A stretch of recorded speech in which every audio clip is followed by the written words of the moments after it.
Welcome everybody, it's Unstoppable Stilazzi with yet another Age of Empires 3 Definitive Edition casting game.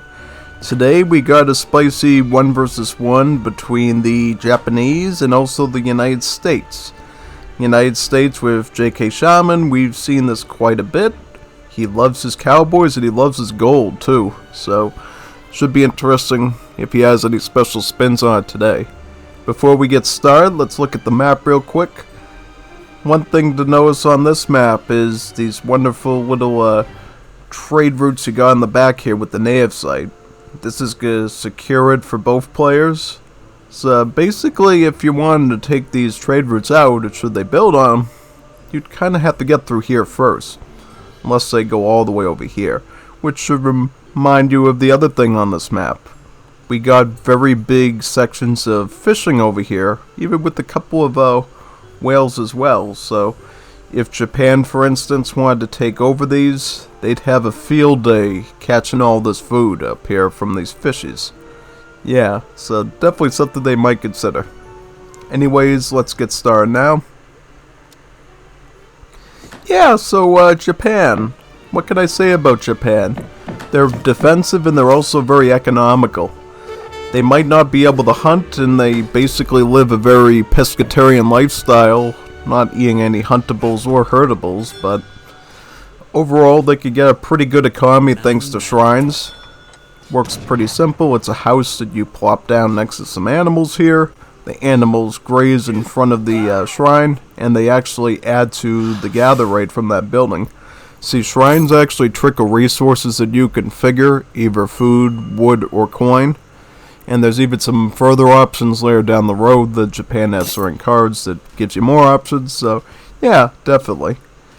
What's this? J.K. Shaman learns grandma's tips and tricks for gathering blueberries, improving their gather rate by 25%. Now, Japan must be a little bit salty, since the only way Japan really gathers with their villagers for food in the early game is from fruit, basically. Yeah. Since, you know, they can't eat meat. They basically live a very sugary fruit diet until they can get that meat, that rice later. And other than that, they can fish. As for United States, we have seen US play pretty often, especially with Shaman. They got a lot of different cards because each age of politician is a state, like Massachusetts, California, Texas, which provides you 2 additional cards. And as a result, as you see here, the deck is only a mere 21 cards, but it adds up over time to about 29 cards by the Imperial Age. So don't be worried about that, since in the end you're actually going to have more cards than your opponents do when it's all said and done. Looking at the deck, by the way, it's yet another cowboy deck. We see the capitalism, we see the bank, we see the advanced saloon, which lets you get more saloons. But now we see it's called German Cowboys, so we got this German immigrants card. Cost some wood. Every mill will make a settler wagon, it looks like, and you can also train settler wagons from those mills. Quite an economical choice, I should say. So probably a lot of booming from the US, especially aided by this trading post they just acquired. Should be pretty defendable for them, I think, you know. I don't see this going up in smokes very easily. As for Japan, what is Japan going to do? Japan is looking at a deck called Rush, so they're going to obviously rush, right? Yeah. They've already shipped 2 of the villagers. They could certainly send it again, because, well, a lot of the Japanese unit and crate shipments can be sent twice. That's one of their special abilities. I also see Ashiguru, Yumi, Samurai, even the Daimyo. The Daimyo basically lets you train military units from it. It's a cavalry unit that's also a hero, pretty much. And he also boosts the nearby military units as well. Sort of like a drummer or a whatever you want to call it. He has an aura boost that buffs up their stats, basically. What wonder are they going with? Torii Gates? This is the standard wonder of rushing, since it basically improves all of the bounty actions in the game for Japan, as long as it's active. meaning the more units you kill, the more buildings that you build, the more units that you train, you're going to make more experience points from doing those actions than you would without the Torii gates. So it lets you send your shipments out even faster, thus leading to a stronger rush. As for United States, though, Pennsylvania, I think it's going to be the... Is it going to be Pennsylvania? Yeah, Pennsylvania for sure. Later on, with one of their cards, the United States is actually able to research the technology from their meeting house that gives them a medium coin trickle, which further allows them to get additional outlaws, since, as you know, outlaw units like the Cowboys that US has only cost coin. They don't cost food or wood, so coin is really your priority resource once you get your stream of outlaws coming out. And you even see the settlers moving on to a bit of coin right now, you know. He's gonna move a couple back to wood at this point, since he really wanted to get the Dutch immigrants first with their bank wagon. Also helps with the mining a little bit too, the gather rate, which will be further aided by placer mines, so he's already going for the level 1 market technology for the USA. So what is he going to use this military wagon for? Probably a, oh nice, a saloon. Very, very, very tactical. It's going to help him out a whole lot here. Very, very helpful. Now, what's Japan going to do for their rushing? Oh, he's going the Ashigaru Musketeers. It's basically the ranged heavy infantry that Japan has. They have pretty beefy stats, I would say. They're a lot stronger than standard musketeers. And if Japan can get a pretty big mass of them, they can do quite a bit of damage overall. He's also shipping in some wood. He's going for the market level 1 for the coin. He's also already getting his second tech for berry gathering. Since Japan can't hunt, obviously their market technologies revolve around berries in these nifty cherry orchards that they start out with at the beginning of the match, so they don't go hungry so easily. We see USA has popped out some Minutemen, likely in a defensive fashion. They've also trained some gunslingers. These gunslingers, compared to pistoleros, are actually a lot better, since they can fire multiple shots as part of a charge attack. A charge attack being an attack that, once it's executed, it takes so many seconds for you to be able to use it again, pretty much. Kind of like the special abilities of Mithridates in ancient mythology. It's cool that they were able to add that to this game, for sure. Makes units way more sophisticated. Oh, we see villagers, 4 villagers. So yeah, Japan's definitely thinking about economics. We also see they're really going crazy on the shrines. It's not uncommon for Japan to spam a lot of shrines around the map, like we see here, one here, one here, one here. Because the more shrines you get up around the huntables, the more trickles you're going to make. As you see here, a shrine with about 4 animals will give you about 0.40 food, which is pretty good because it only takes about 3 of those to reach about over 1 food per second, obviously. So get those shrines up as quick as you can. It's really helpful for you. What's this we have, though? We see the Ashiguru Musketeers acting like ninjas. They're going to be sneaking sort of behind the front lines of the United States here. Likewise, we see, thanks to the Advanced Saloon card, USA has been able to get 3 saloons, which will obviously increase his coin trickle, since saloons in this game trickle a bit of coin, and he'll also be able to queue up multiple buildings worth of these gunslingers. Lots and lots of cowboys on the range to fight the enemies with. Quite good. Virginia General Assembly. Pretty good card. It lets you get a free technology from the state capital. Always nice. Now, this is another interesting technology. The 2 other special techs that you can get from the Pennsylvania Meeting House is stuff that lets you get access to some earlier units that you normally have to wait for Fortress Age to get. So one for the Sharpshooters, one for the Carbine Cavalry, the Dragoon. So now he's gonna luckily have some, did he get that out in time? I can't tell. I don't think he got it out in time. He was gonna get some nice skirmishers to clean this up, but doesn't matter. The charge attack of the gunslingers just blew those Ashigurus to pieces. That assault on his trader in the back has failed effectively. But now we see Scottish immigrants. So basically every trading post, saloon, and meeting house you have on the map, it will add to the total of adding another Highlander to the shipment. He in fact had 3 saloons, 1 meeting house, and 1 trading post, so he got about 5 Highlanders from that shipment.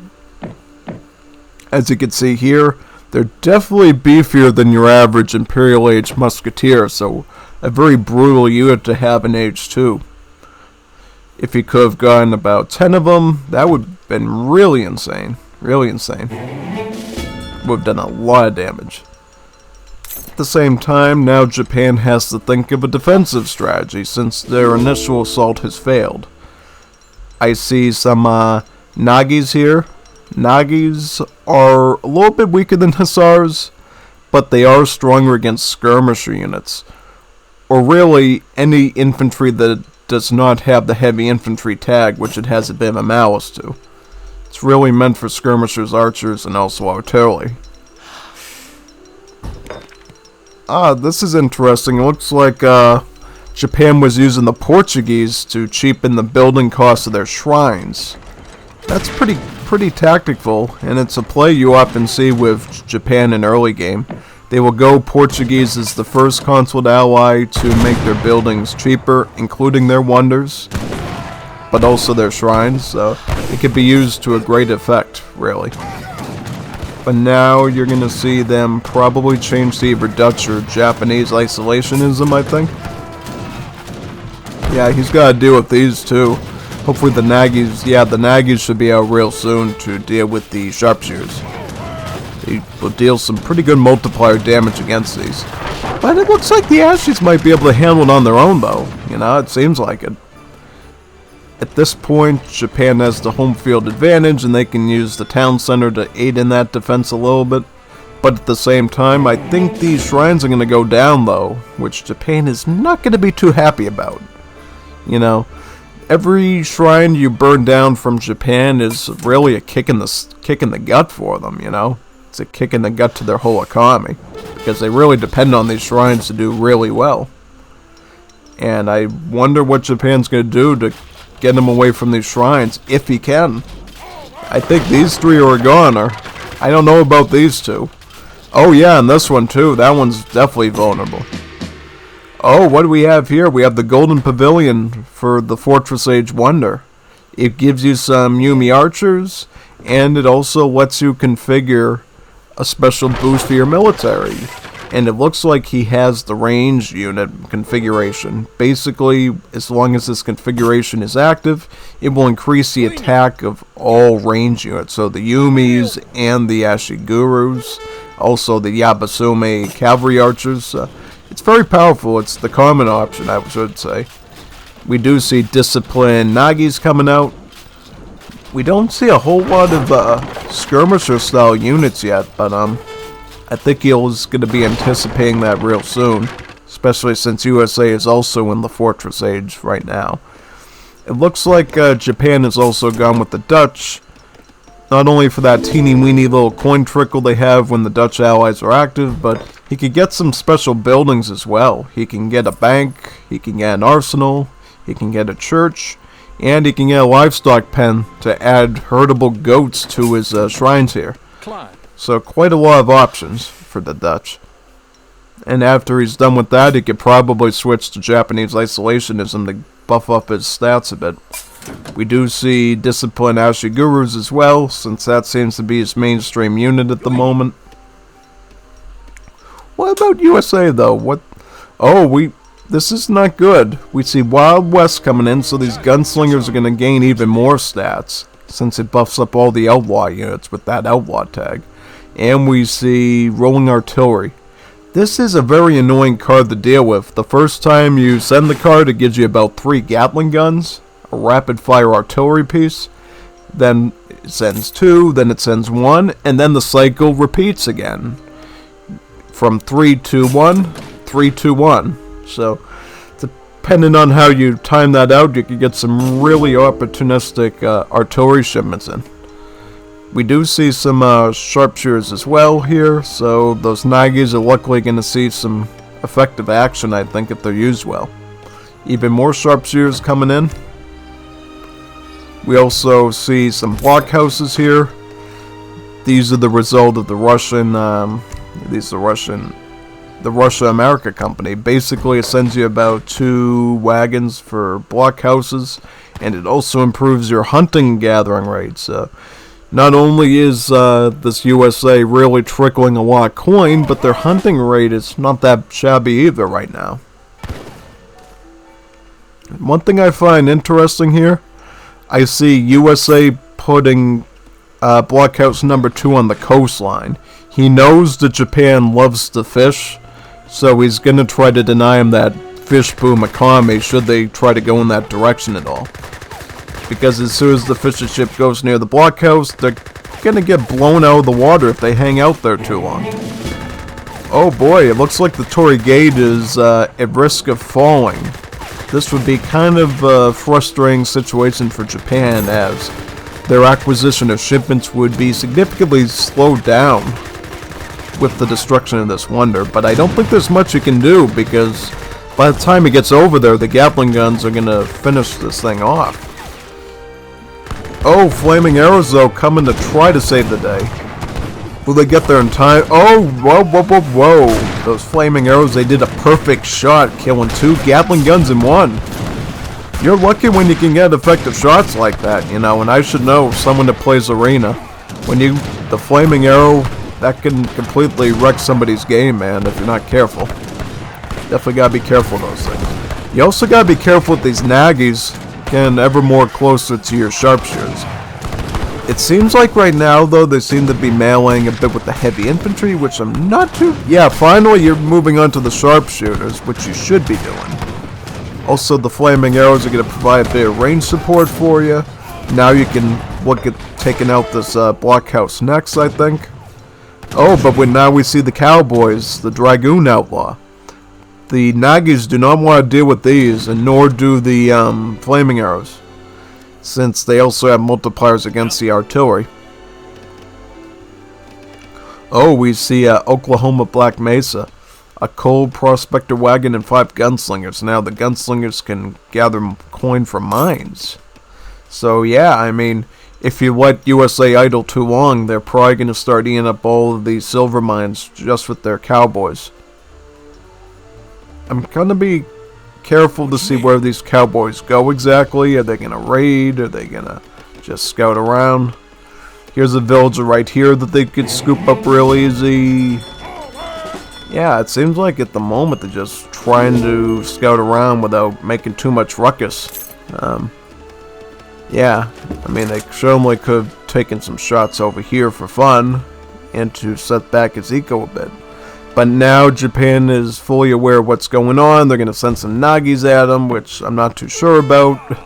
Definitely not, because all they have to do is just sit here and shoot a bit, and those Nagis will take severe damage. He's already lost... Oh, he lost 4 Nagis already.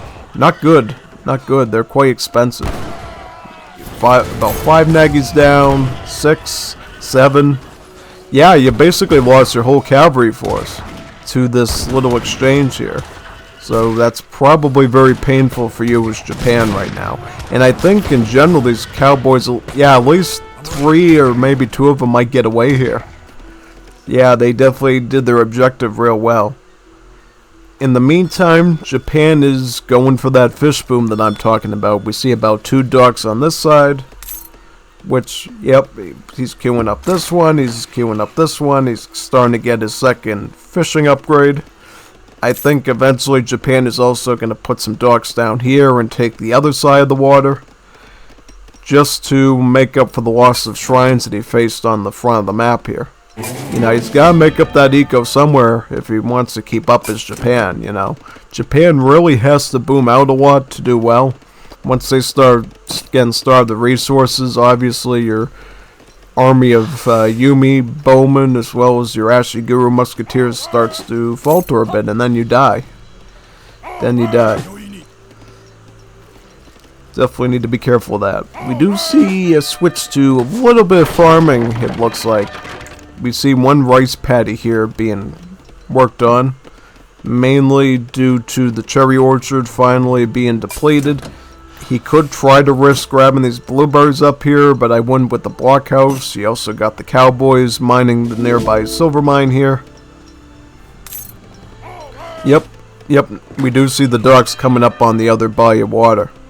Exactly as planned. We also finally see the bank wagon from the Dutch consulate coming in. Yeah, very good. Very, very good. So, at this rate, how many vills does he have? He has about 59 vills. Pretty good, I would say. USA, what's USA doing? So, Hussars and Sharpshooters. We see the third wood chopping upgrade coming in. Also, some XP crates for Industrial Age up. We do see heavy cannon shipments. So, these heavy cannons are going to play a pretty big role in dealing with the infantry here. But they will have to be careful of those flaming arrows, though.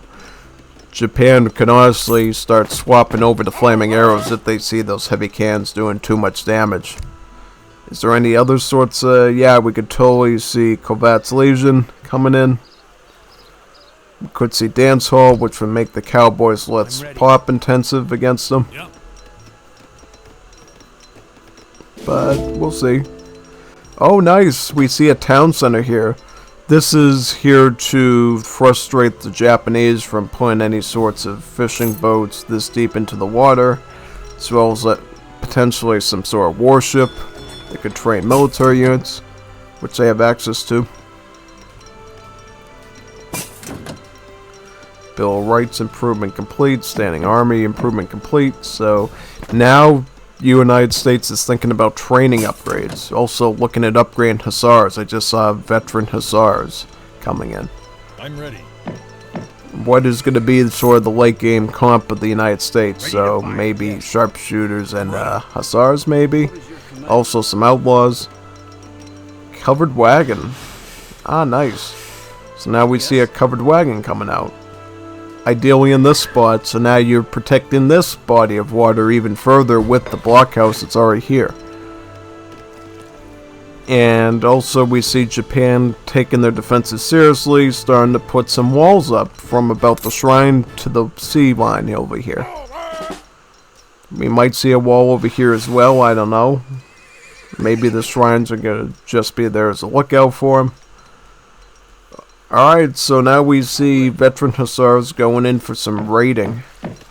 They're going to try to cut back against this Japanese economy, which seems to be really flourishing right now. Oh, we see peacemakers. Yep, we see the peacemakers technology coming in. That's definitely going to help with the outlaws.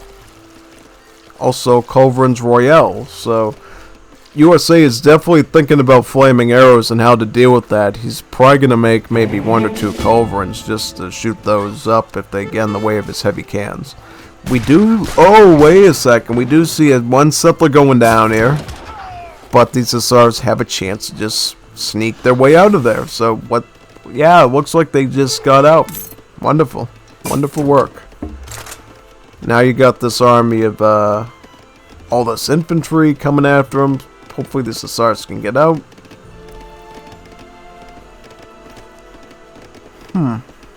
Yep, Dance Halls is coming in. This will make his Cowboys cost even less population. Right now they cost about 4 population. Once Dance Halls comes into effect, they're only about 2 population.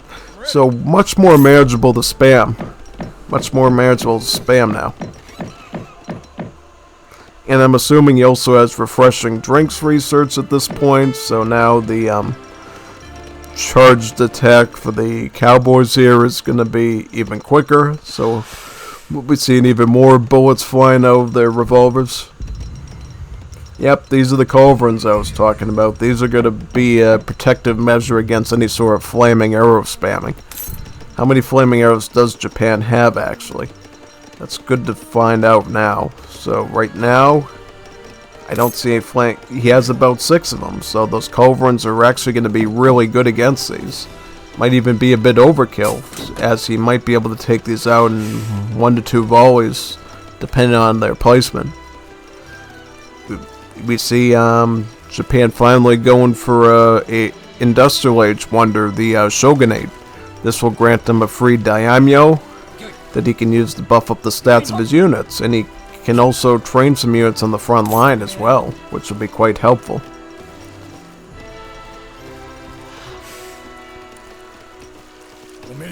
At the same time, though, maybe the Yabisumes will aid against the artillery here, since they have such good multipliers against artillery units. Stagecoach. So Japan in the back here is using his trade route a lot more effectively, it looks like, than the USA right now. Wait, yeah, don't protect the cannons. Those things are expensive. Do not let them die like that. He kind of just gave his Hussars a free charge at him, and boy did that hurt. Now you're gonna have to let them maybe sacrifice them, yeah, just to get away.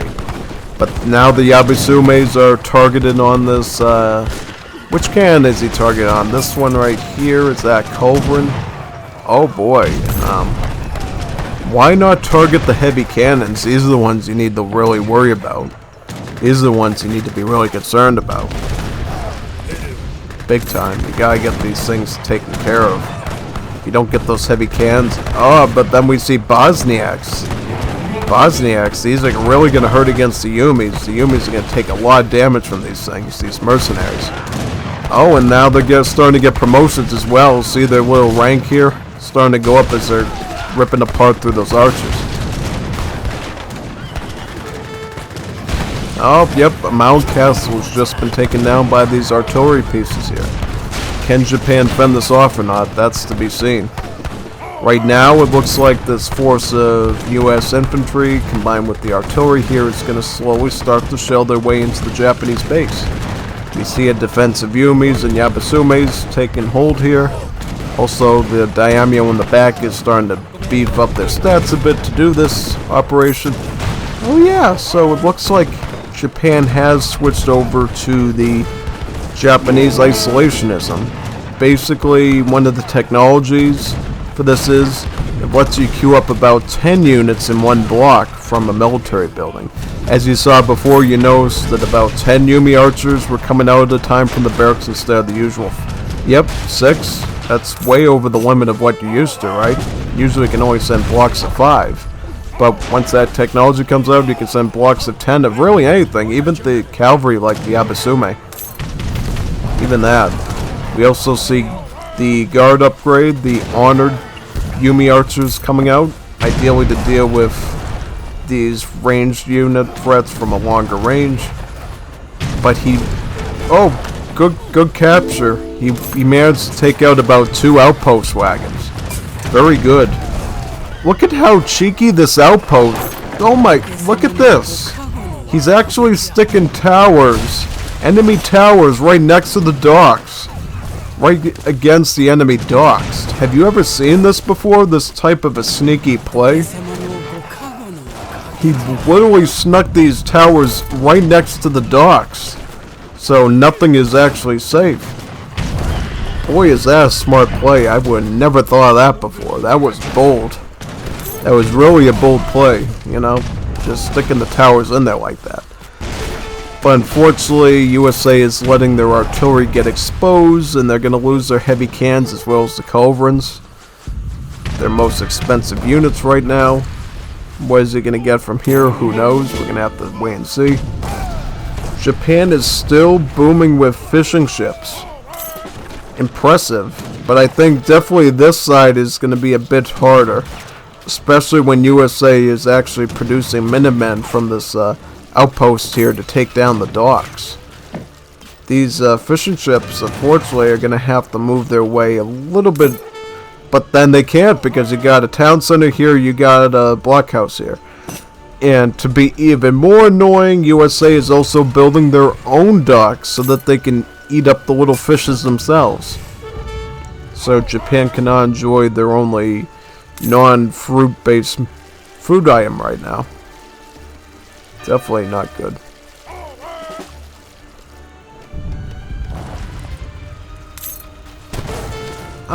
What's this we got here? We got the Japanese army finally deciding, you know, let's end this right now and get rid of these sneaky towers. They should have never been built there, but I guess now you can finally work on taking those things out since it's in your territory. You know, you got more sway of it. What's this? We got a flaming arrow actually blowing apart settlers gathering from the blueberries here.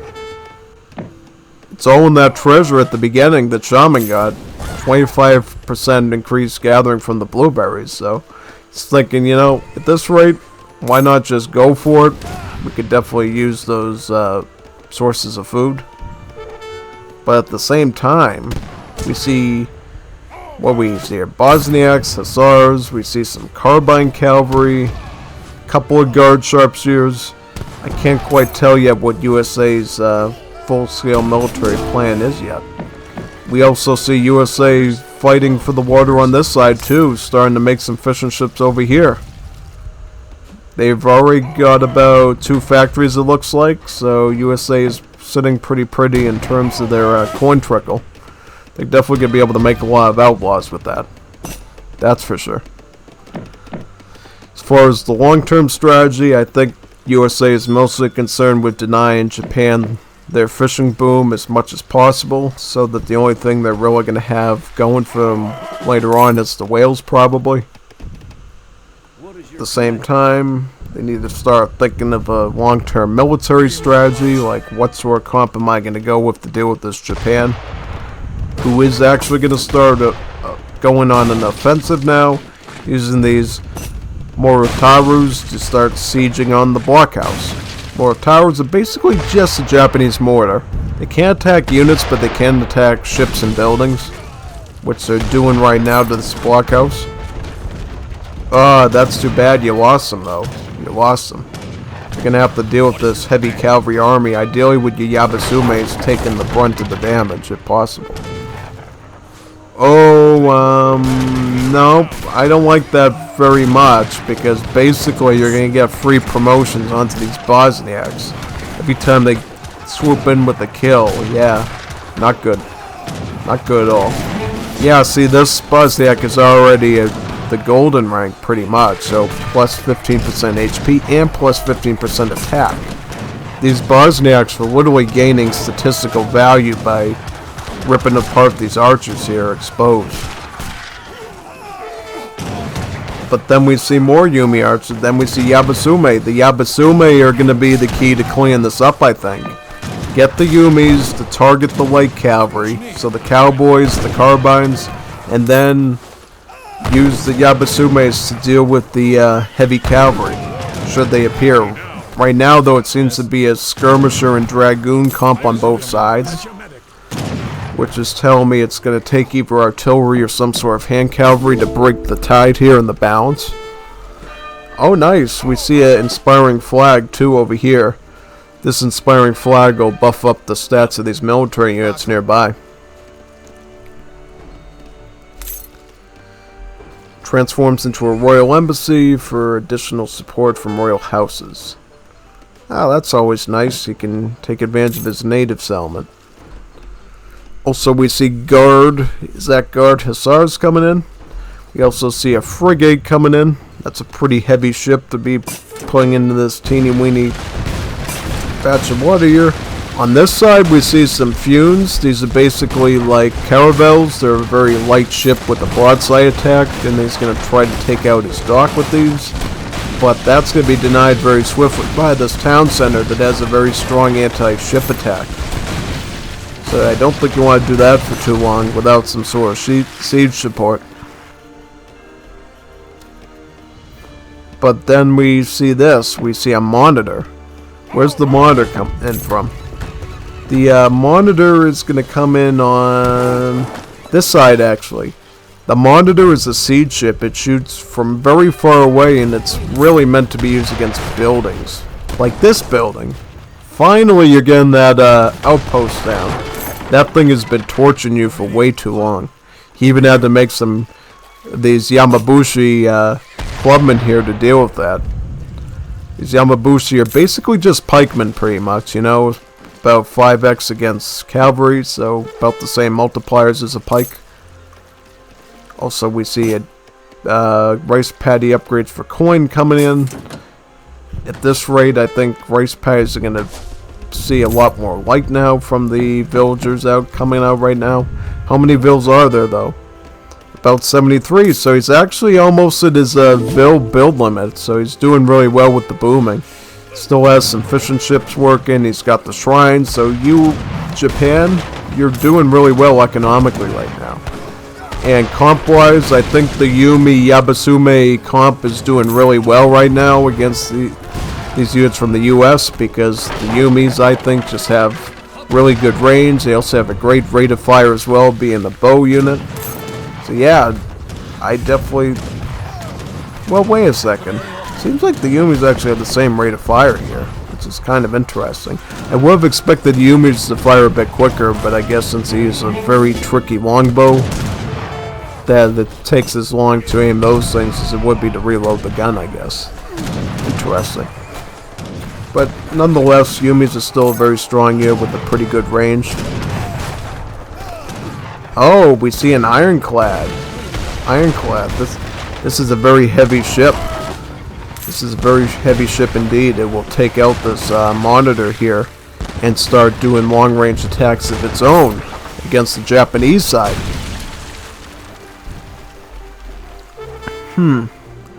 Yeah, I don't know what happened here. We see a frigate from USA. It looks like all the Funes are dead.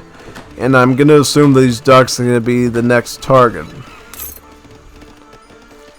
A little bit fishy over here. Wait a minute, what's Japan doing exactly? It looks like Japan is taking advantage of the moment. They're going to go for a full-on assault on USA with archers. Nothing but flaming arrows here. Yabasume arrows and Yumi arrows. And then we see 47 Ronin. All his villages and shrines will turn into masterless samurai guardians. His castles will be replaced by Wukao Ronins, and the Wonder and town centers are replaced by Ronin mercenaries. So, is literally his whole base going to turn into a bunch of samurai or something? I've never seen this card sent before. This is one of the newer cards that Japan got in one of the patches. I think it was last year. Or maybe the year before. I can't remember.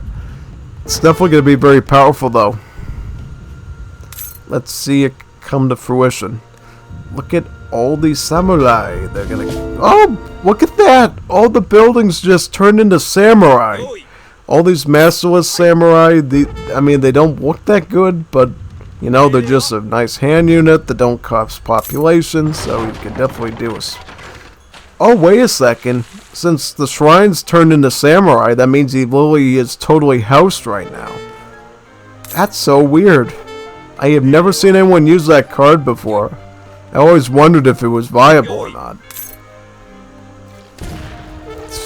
Oh, this ironclad is definitely going to clean this up, though. Look at all the samurai. Look at this. Look at the katanas. The shokuyodanes are going... Look at that. Look at all the samurai. Look at all the Look at all those katana slashes. Wow. This is samurai heaven right here. Look at that. Look at all the katanas. Swing, swing, swing. They're just cutting through everything. That is brutal. One more.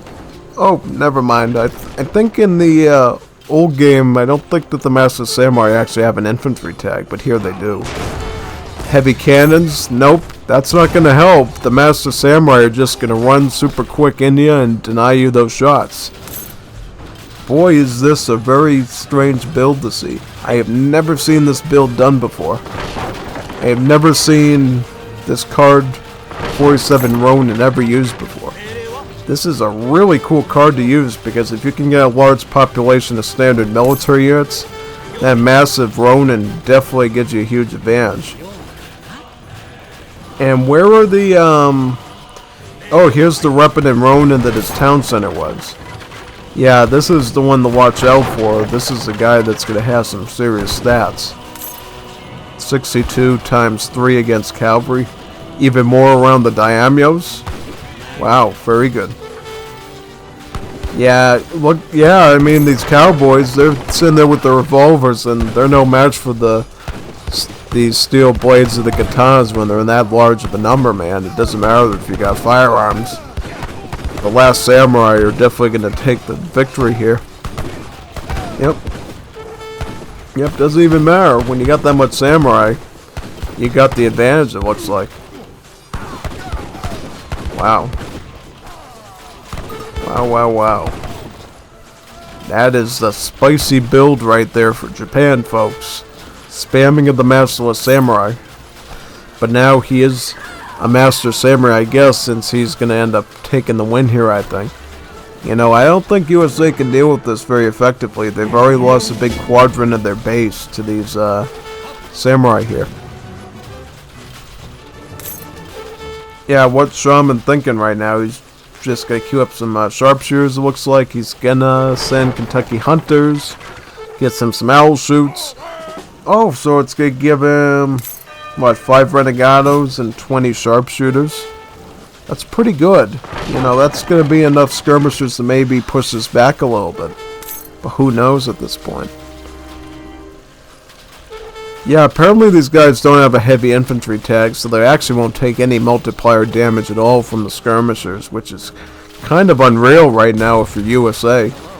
Just thinking of a way to survive right now. Just thinking of a way to survive, and then here comes the skirmisher bowl mass. Where is it? Right here. Yeah, look at all these sharpshooters with the owl shoots. Quite good. Look at all these guys. Look at them all. This is a big mass of skirmishers here. Just what you need right now to deal with this. Oh, don't burn the bank down. You won't have any money. No dinero for you anymore, sir. Yeah, at this rate, it's like, go Japan, go. Sky's the limit. Sky's the limit. What? Yeah, is Japan even going to build another town center again? Is that going to happen? Probably doesn't even need to at this point. I mean, they've already did the dirty work that they had to with all these massive armies of katanas swinging samurais. Look at that. Hello. USA scrambling like scrambled eggs trying to figure out what to do here. It's going to try and mass a bunch of fortified outposts around the TC here. Got some settler wagons gathering over here. He's going to try and make some the gunslingers. I just don't think this is going to work for you. You know, Japan clearly has outplayed you with that one card. And one card has destroyed you. You really got nothing left from the home state that's really going to make a... I guess he could ship in some rolling artillery Gatling guns here, or maybe the Yuans, but... yeah, I don't think that's going to cut it anymore. I mean, what's this card here? Como trade. Oh, that looks pretty good. So, basically, you trade about, looks like 500 wood for export. Oh, that's pretty nice, you know. It certainly helps you get the bigger brigades from the consulate a lot easier. Where's his heroes? Yeah. Oh boy, yeah, this is actually kind of sad. This nasty Japan here is actually taking your trading post from your trade route and is going to use that to initiate a trade monopoly. He must think that you're not going to resign if he's doing that. He's going to try to use that as the finisher, the thing to deny you the stalling ability. We do see a lot of gunslingers and just general gunpowder infantry here again, sliced up by the samurai again. Sliced up by the samurai again. About 4 minutes on the clock until the trade monopoly is realized. Will USA resign before that, though? That's going to be the question of the day. Will USA just say, you know, I've had enough of this, enough of a samurai situation here, I just want to go home and eat a cod meal, you know? And that happens sometimes. You're like just thinking, wow, I got completely duped by someone. What am I going to do now? I just want to get the minutes back, I guess. But no, I think he's going to milk this out as long as he can until the now 3.5 minutes is over. It's not like he can do anything. These billions are going down like hotcakes. Especially with all that export. Oh, wait a minute. No, he actually can't train anything right now because all of his shrines and town centers turned into, you know, the samurai. So he can't actually replenish his army right now. If there was some magical way USA could kill his army, I think USA would win, but they just, they just don't have really the resources right now to put out like 50 Gatling guns to spray this down. He did try to ship them out of here though, but they went down instantaneously with the Abasumes on guard duty over there. It's got one frigate here defending the coastline here though. What are these, state militia? Yeah, I mean, they're alright, but obviously they need some upgrades to really do a big favor against these Yabasumes. But then, of course, the Master Samurai comes in and slices their heads off with the katanas. Splits them right in half.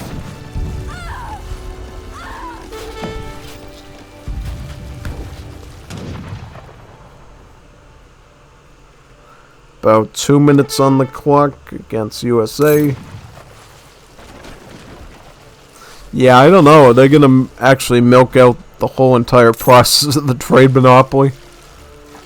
I mean, you got some...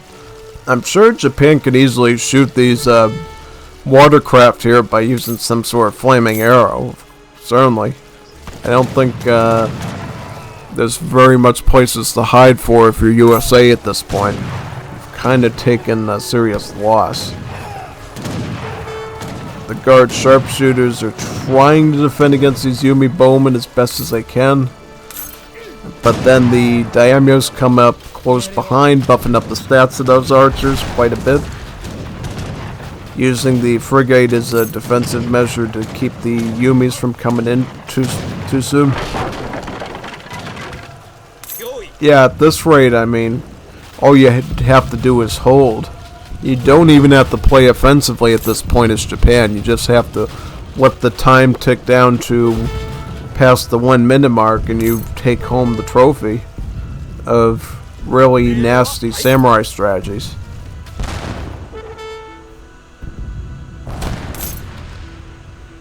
Yeah, trade monopoly victory approaching, so yeah.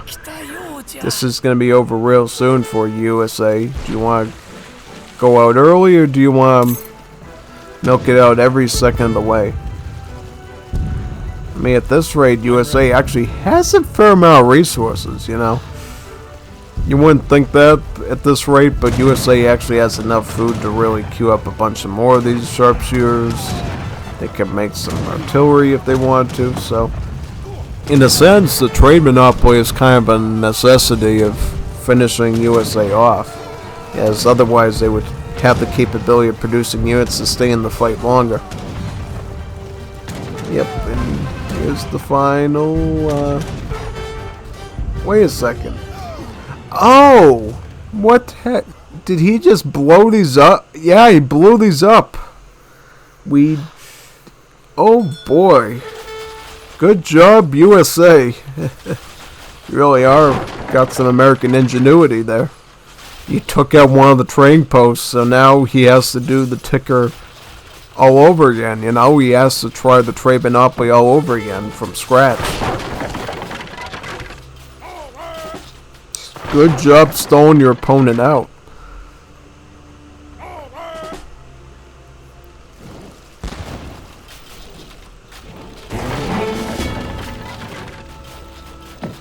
Yeah, how is this going? Oh, he used the Ironclad's long-range attack to deny him the trading post. That is kind of a sneaky play here. You're using a siege ship to deny this trade socket all the way this inland here, while still trying to stay in economically by making some settler wagons. Not a bad play since the settler wagons gather quite good. Trade monopoly victory started.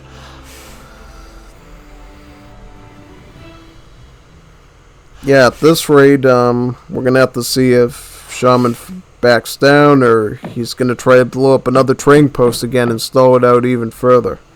He is actually training some Lanich mercenaries, though, which is kind of interesting.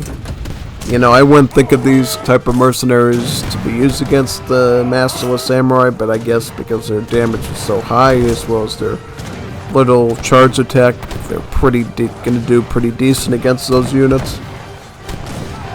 Oh yeah, I mean, at this rate, you see another U.S. Army getting swarmed by samurai here.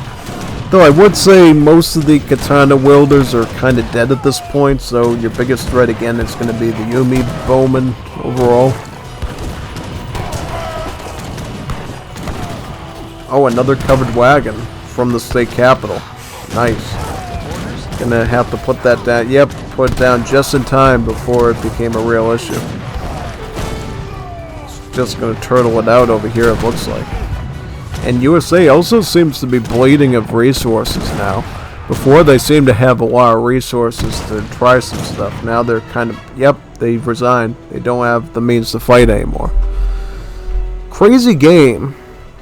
I guess it just goes to show you some of the more obscure new cards added by the D3 devs actually makes a big difference now. Look at this card right here. This one. This is a fun card to use. I recommend you try it yourself.